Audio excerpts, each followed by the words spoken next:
আসসালামু আলাইকুম। বিজয় 24 টেলিভিশন স্বাগতম। যুগ যুগ ধরে বাঁশের নানান ধরনের ব্যবহার হচ্ছে। বাঁশ নিয়ে আজকের প্রতিবেদন মোহাম্মদ গোলাম কিবরিয়া, রাজশাহী জেলার প্রতিনিধি। ছবি চিত্র।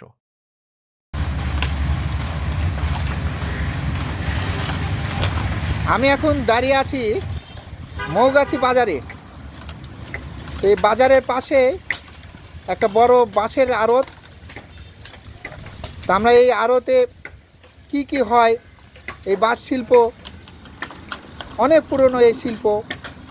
তা আমরা এই কথা বলবো এখানে যারা কাজ করছেন ওনাদের সাথে।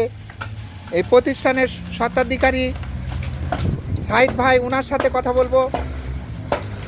এই পান ক্ষেতের জন্য এই পঞ্চগড় থেকে বাঁশ নিয়ে এসে এখানে ছলা করে তৈরি করে বিক্রি করা হয়। এতেই পান ক্ষেতের উপযোগী জিনিস এগুলো। তো পানের বরের বেড়া কিংবা পানের গাছের জন্য এগুলো তৈরি করা হয়। এগুলো কিনে নিয়ে যায় কৃষকেরা, তাদের খেতে ব্যবহার করে। তারাও এখানে লাভবান হয়। আমার এক আন্ডারে 10-12টা লোক খাটে, তাদেরও পেট চলে, এতে আমাদেরও পেটটা চলে। এই উপার্জনের মধ্যেই আমরা এখানে করা মানুষজন চলাফেরা করি। পান খেতে তোর দেওয়া অনেক লোকজন চলাফেরা করে, অনেক লোকের রুজি চলে। পান বরজ করলে এসবের জন্য বর্তমানে এই বাঁশগুলো ব্যবহার করা যায়। দূর দূরান্ত থেকে লোক হ্যাঁ, আসে, এবং নিয়ে যায়। হ্যাঁ, বড় বাঁশগুলো কত দামে বিক্রি হয়? 400, 450, 500 এবং ছোটো গেলে 300, 350, 400, ঠিক নাই দামে করে। এবং ওই মাখড়া যেটা সেটা ধরেন আপনার ওই 300 পড়ে বরাবর। এরকম বর্তমানে কাজকর্ম বর্তমানে চলে।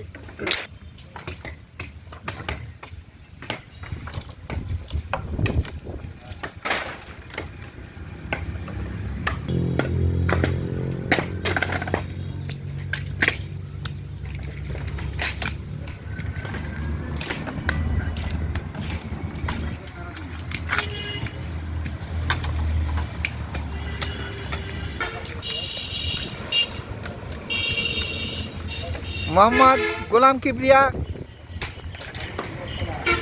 মৌগাছি বাজার, রাজশাহী।